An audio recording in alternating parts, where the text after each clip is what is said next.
I think that effective speaking is important. Creative speaking is also important. I think you just need to know when to use it. Really, I think that it can definitely backfire in a lot of situations. Um, Maybe like for example, if you're talking to a group of children about something, you don't want to use big words or use crazy long-winded metaphors or something like that because they won't understand it. They can't grasp onto those concepts yet. If you're talking to a bunch of professionals, you wouldn't use like layman terms. You would use like more area specific jargon. So I think that speaking efficiently isn't really the same as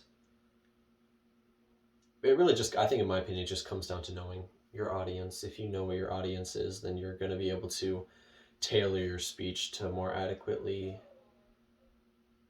um, more adequately fit what they are expecting from your speech.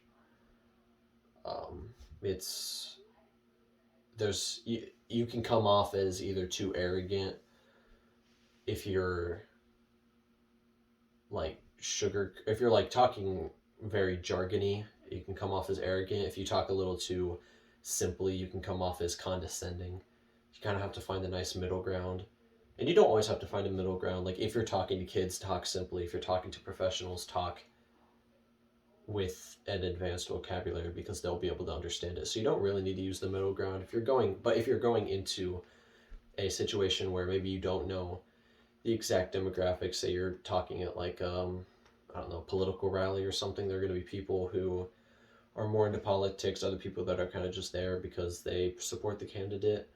So you kind of need that in that regard. You probably should have some middle ground and just make sure that you're not talking way too creatively, not so inspirationally, so you can effectively get your point across.